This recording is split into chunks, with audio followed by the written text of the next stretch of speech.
Well, you can imagine my surprise last week. I woke up one morning and all of a sudden I see this big revelation that the St. Louis Rams have made their huge move up the draft board to get the number one overall pick from the Tennessee Titans. Blockbuster type of stuff for this 2016 NFL draft. Couple of things ran through my mind as soon as I found out this happened. Number one, I said, thank God. We've got something exciting to talk about with this draft, something interesting.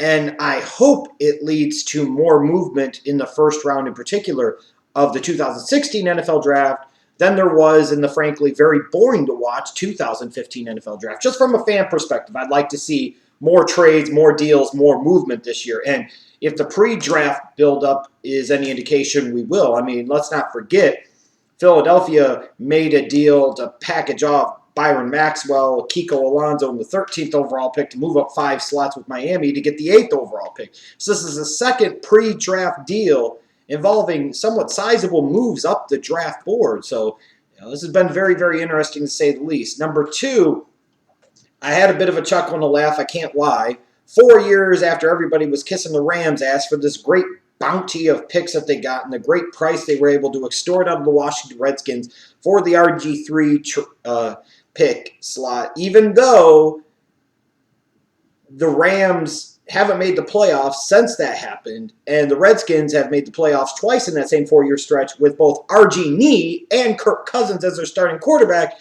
Everybody kissing their ass about all these bounty of picks they got and all this other bullshit. And yet, here are the Rams 4 years later, still not a playoff team, still looking for their quarterback, and now they're the ones that have to make the big, huge move up the draft board in order to get their guy. The irony is certainly not lost on me, and I'm sure it's not lost on a lot of you either. Number three, there had been plenty of buzz about the Tennessee Titans looking to trade down and that they had a quality offer on the table. Well, it appears that not only was Tennessee in a mode where they wanted to trade down, they were willing to trade down, and indeed they did have a solid quality offer on the table. And at least if anything else, to me, at the end of the day, it takes guts to trade out of the number one overall pick. You know, everybody always wants to just sit there and say trade down, trade down, trade down. But it takes guts. When you have the number one overall pick, you have the trump card, if you will. You have the ultimate of control. Nobody can jump ahead of you and take your guy. You could sit there and take that dude if that dude is there. So I find it very interesting that the Titans valued volume over potential impact and star power. And maybe it was an indication that nobody that they had graded throughout the draft process was truly worth the number one overall pick, or the price they felt they were getting from St. Louis to move back from 1 to 15 was so worth it that it compensated for the lack of getting an impact player, a true star difference maker at number one overall. Now, when you look at this deal, what did Tennessee get out of it? They moved back from 1 to 15, yes, but they get 2 second-round picks from the Rams, both 43 and 45. One of those 2 second-round picks being, of course, the pick the Rams fleeced the Eagles for in the Sam Bradford trade last offseason. And then the Titans got an additional third-round pick, number 76 overall, on top of a first and third-round pick in 2017. So the Tennessee Titans set themselves up as major power players throughout both the 2016 and potentially 2017 NFL draft as well. 2 years where they are really sitting in a favorable position in terms of draft pick currency. And when you have that draft pick currency and you have it in abundance, you have that draft pick currency in the bank, it allows you flexibility. It provides you options. It provides you to do a lot of things possibly that other teams can't do because they just don't have the draft pick power. They just don't have the draft pick currency that the Tennessee Titans do. And when you look at the St. Louis Rams, they got the number one overall pick. Then they got a 4th-round pick, number 113, and a 6th-round pick, number 177. So for the Rams, it was pretty much in this year's draft, it was all in for a quarterback this year. No patience, no waiting. And, if it means impacting next year's draft as well, so damn be it. And when you look at it from the Los Angeles Rams, standpoint, you're talking about a team that's moving to a new market. See, I'm even having trouble saying St. Louis. It's the Los Angeles Rams once again, just like when I was a kid. This is a team going into a new market, the second biggest market in the country. They need to make a foothold, and they need to make an impact and make a statement immediately in Los Angeles. And if you're going there and you're trying to market your team, and I mean this is no offense to Todd Gurley or Aaron Donald, two big-time studs, two future stars for many years to come.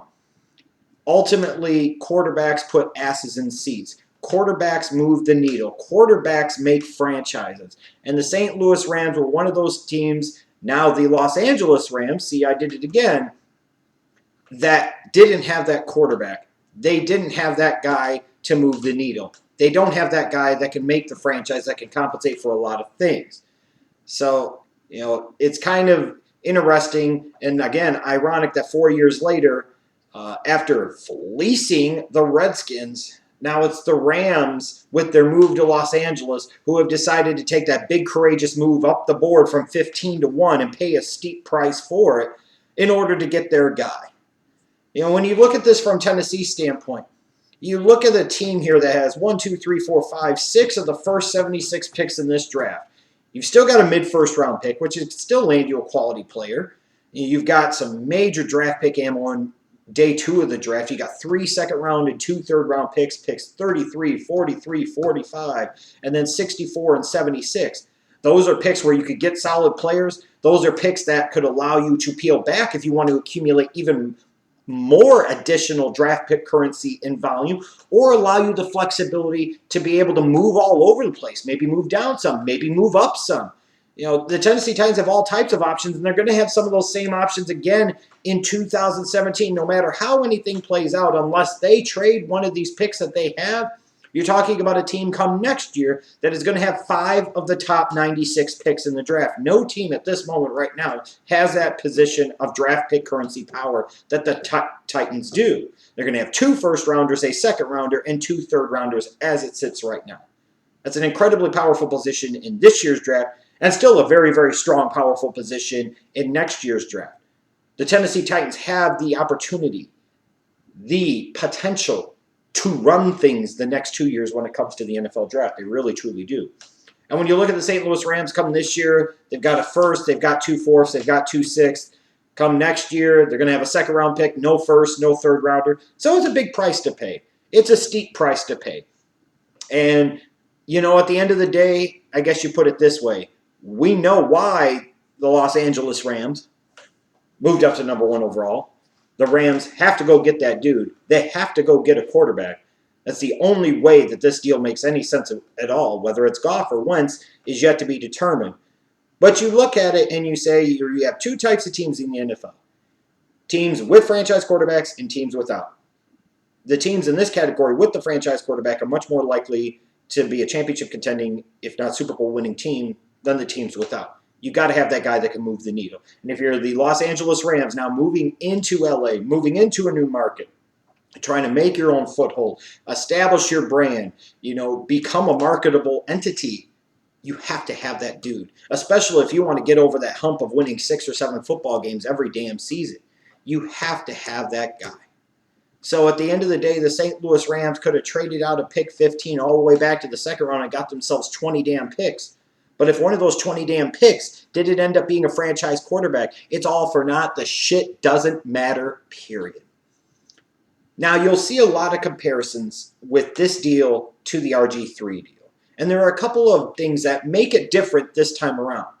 First off, when you look back at the 2012 draft for the St. Louis Rams initially, when they made the deal, if you remember, and they made some other moves to get some additional picks, to increase the bounty and value of what they got out of it. But initially, they got a first and second rounder in 2012 from the Redskins, the first rounder being the 6th overall pick that they later peeled back to 14, where they got Brockers, and the Cowboys moved up to get Morris Claiborne. Ooh.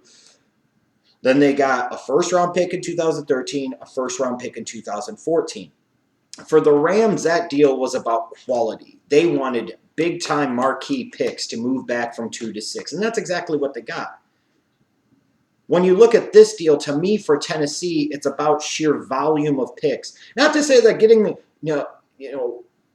2 second-rounders and an additional third-rounder and a first and third-rounder next year isn't quality, because it is quality, but it's more about volume. They got a bigger number of sheer picks and improvement in their draft position over the next 2 years than the Rams did when they made their big deal in 2012 with the Redskins. The other major noticeable difference here for the Titans, which sets this up as something that could potentially really be a good thing and a great thing and a franchise changer, is they've already got their quarterback. When the Rams made that deal in 2012, you can say what you want about how that draft played out, how certain quarterbacks panned out, whatever the case might be. But the fact of the matter is, in 2012, they had Sam Bradford. What does that mean? That means they didn't have their guy, but they were too close to where he had just been taken number 1 overall to be able to fully move on from him, even though he had in part already killed one previous regime. So let's let him sabotage and almost sink a second one, right? Well, the thing is, the Rams didn't have that quarterback, and they spent 4 years trying to find that quarterback, and still, in theory, haven't found that quarterback until April 28th, when they surely will be getting that guy, right? Right? For all we know, the fucking LA Rams will take a defensive player, number 1 overall. But when you look at this deal, the Tennessee Titans have one major advantage. They've already got Marcus Mariota. They've already got their star. They've already got their franchise quarterback. They've already got their needle mover. They've got their franchise-changing player. Now you bring in all this volume where you can help build up both the offensive and defensive side of the ball and really build a solid team around him and put yourself in a potential position of power long term where you can maybe run the AFC South. Now, Tennessee's already got their quarterback. 4 years ago, the Rams did not. That's the single biggest difference to me above all else when you look at this. Tennessee did get more volume of picks where the Rams got a little more marquee quality in terms of getting the extra first rounder and making it have 3 years of impact as opposed to the Titans where it's all condensed into 2. But the Titans already have their quarterback. They don't have to go into this draft or the next draft looking for that guy. They've already got that guy. And they didn't put that at risk or take a chance with that, whereas the Rams did 4 years ago. Ultimately, frankly, in my opinion, semi-rolled craps, and now you see the result of that. They're the ones that find themselves on the opposite end of the spectrum. Now they're the ones that have to make the big move. From Tennessee's standpoint, I know a lot of people are automatically going to praise the Titans because they peel back from number 1 and they got a shit ton of picks. And in theory, that's a great thing. In theory, that's a wonderful thing. It's one of these things, though, where a lot of times fans and media and draft media love to talk about the thought of trading down. It's always about getting additional picks, and that always works out, and that's always great. But that's not the case at all. Sometimes trading up works. Sometimes it does not. Sometimes trading down works. Sometimes it does not. Just because the Tennessee Titans made this big deal to move down the board and get all these additional picks doesn't guarantee any damn thing and doesn't instantly move the needle for this franchise. And if you don't believe me, see the St. Louis, now Los Angeles Rams, 2012 to where they're at the present moment. This is no guarantee of anything. For Tennessee, this is all about execution. Because this is one of these things where people are going to love all the picks they got and think this is all great and awesome. No, the jury's out. If you blew it and you screwed the pooch and you traded too far back from 1 to 15 and didn't get it back into the top 10 and you missed out on some big guys like Miles Jack or Jalen Ramsey or Laramie Tunsil who all become Pro Bowlers or all-pro caliber players, you're going to look pretty stupid peeling back to number 15 if you don't get a Pro Bowler there in the first round. You're going to look stupid if you don't find several quality starters and impact players over the next 2 drafts. You have to be able to make this your Herschel Walker type of deal. You don't want to make this the St. Louis, Los Angeles Rams deal. For Tennessee, to me, they should be strongly considering moving back up into the top 10. Now, you're at 15. To move up to maybe 8, 9, 10 might cost you a second-round pick or maybe a third-round pick. Well, they got house money to play with here, so that's okay. Because you could sit there if you're in that Titans organization, if you're a Titans fan and you say, okay, so they moved from 1 to 15, but they moved back up to, let's say, pick 8, pick 9. When you look at it, they had to give up one of the second-round picks or one of the third-round picks that they got in the deal. They've still got all this bounty, basically, for moving back from number 1 to effectively number 8. So to me, it does make quite a bit of sense for the Tennessee Titans to trade up into that top 10 in theory. Now, in practice, Is there really that player there that really makes a world for sense for them at that draft slot? I'm not sure. I'm not sold. It might even be more beneficial for the Tennessee Titans to trade down from number 15 and get even more volume and maneuver more in the bottom half of round number 1 and within rounds 2 and 3, and maybe even try to strengthen your position in the draft come next year in terms of draft pick currency. Also when I look at the Titans with the 2 second-round picks, 3 second-round picks, including the 2 that they got from the Rams and the 2 third-round picks, this is a team that I think is crazy and insane if they don't trade up back into the bottom 10 picks or so of round number 1 once, maybe even twice. Look at pick 33, for example. If you move that pick and get up to 28 to 31, you're not going to have to give up that much. You probably could get away with like a 5th-round pick this year and a 4th-round pick next year, because some teams are going to want to create that extra cap space that will come from moving back from, let's say, 28, 29, 30, 31 to where the Titans are at 33. Not everybody's going to want to take somebody there, but the Titans might want to take somebody there. And then when you look at it, they would still have the currency to take, say, picks 43 and 64 to trade back again into the bottom portion of round number 1 to where they could end up, in theory, in this draft with 3 first-round picks, still having a second-round pick, still having a third-round pick, and still having the first and third-rounders from 2017. To me, some people might sit there and say, well, the Tennessee Titans, in terms of their movement, they should be done. If anything, this should be just the beginning. They should be trading like crazy. They should be moving all up and down throughout the board on the first 2 days of the draft, because they're in a position with this one deal to really come out smelling like roses. But again, at the end of the day, it's all going to be about execution for the Rams. The Titans first. Everybody's going to crown their asses, talk about how they won this deal. When you look at it 4 years later, did the Rams really come out that much better on the RG3 deal than the Redskins did? And frankly, if you want to be honest about it, if the Redskins would have just taken Kirk Cousins at number 2 overall, laugh if you want, but that deal would actually look better than the RG3 deal, because they got Cousins in the 4th round of that same draft. So it's all going to come down to what they do with the picks, if they're going to be satisfied with what they got, or they're going to continue to move, because they are in a powerful position and they can do a lot of things and they can make a lot of movement happen and really, really maximize on the draft pick currency they have for this year and potentially even strengthen their position even more for next year's draft. They've got to do that. They can't just rest on their laurels and rest on the picks that they have.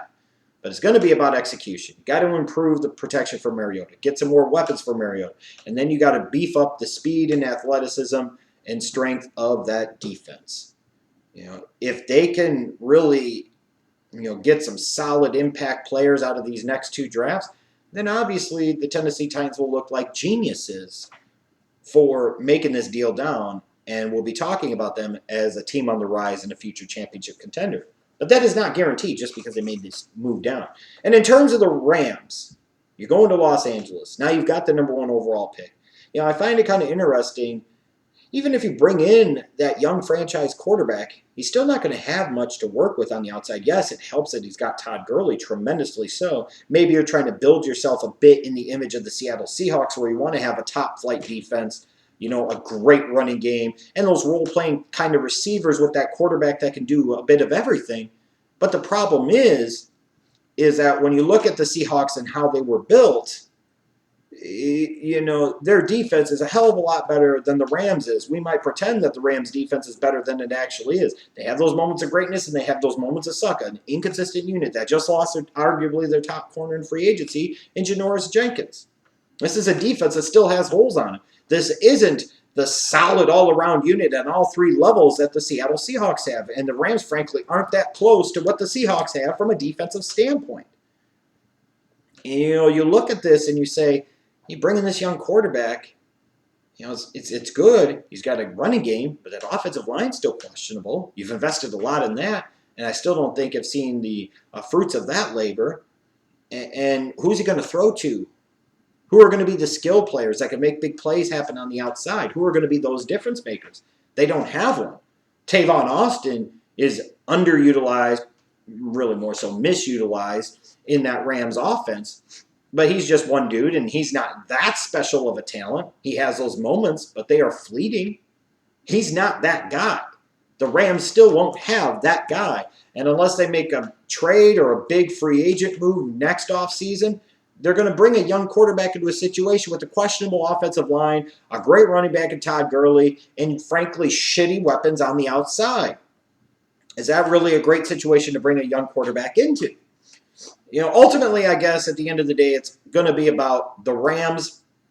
I applaud them for this, if anything else. Looking over all the other shit and everything else, is that they clearly identified their guy, whether people know who it is yet or not, or the Rams will say it or not, Snead and Fisher. They found their dude. They know they have their guy. Everything else you're hearing is smoke signal and bullshit. They know the guy.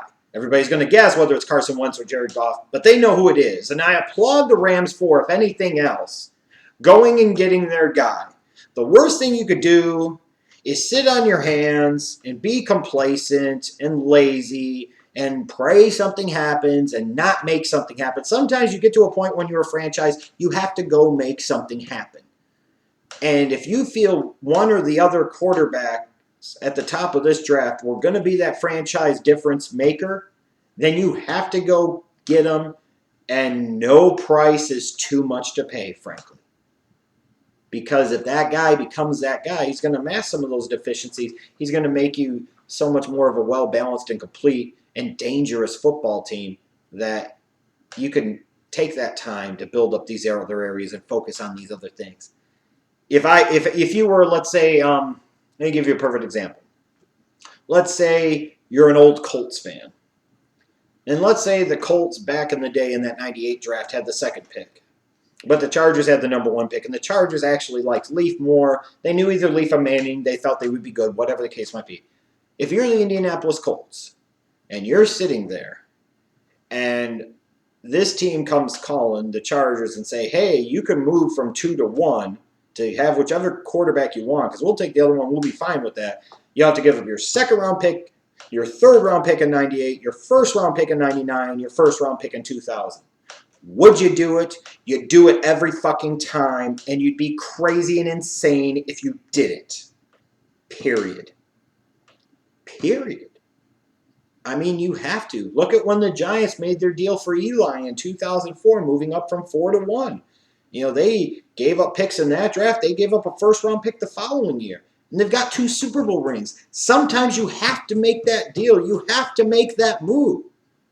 So if it works out, and Carson Wentz or Jared Goff becomes a franchise quarterback, then yes, it was a big price to pay, but the price was freaking worth it because the value in return was tremendous and incredible and worth every dollar of draft pick currency you had to expend to go get the guy, period.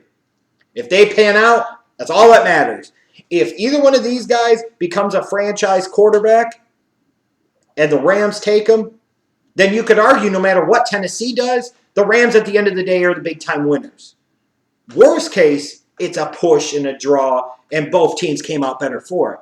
And this is a chance, an opportunity, a situation where truly both of these teams can come out better for it, in large part because the Titans already have their guy, and the Rams, in theory, have pieces on both the offensive and defensive side of the ball. We're bringing in a quarterback that can make a difference, can really take your team to a different level.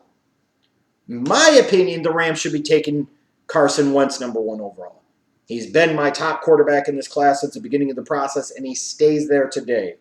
He's bigger. He's more athletic. He's got a stronger arm. He could do more things than a Jared Goff. I think Jared Goff has franchise quarterback potential at the NFL level. But let the Cleveland Browns figure out if he's going to be that dude or not. You're talking about, in this case, you're not necessarily taking the best player in the draft, because I don't think either one of these quarterbacks is the best player in this draft. I think Carson Wentz is a top 5 talent in this draft. He's the best player for the Rams in that position, and it changes a little bit when you talk about quarterbacks. You have to get that guy. And for me, for the Rams, Carson Wentz is that guy.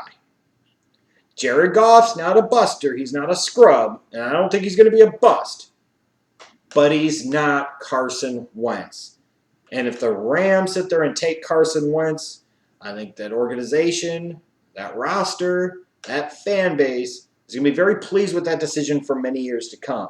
If they take Jared Goff, I think they might always be looking back and saying, yeah, he was nice, but we had our opportunity to get that guy and we missed him. It'll be interesting to see, though, and I'm excited that a deal like this actually happened for this year's draft. I wonder what you guys are thinking about this deal.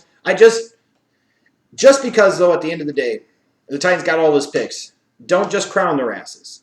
This is not an organization in general with a great draft history. Last year's draft was okay, in large part because they got Mariota and then Green Beckham as well. But, it's all about execution. And you can frankly say that for both teams at this point. It's all about execution and what they do with the situations they have now put themselves in.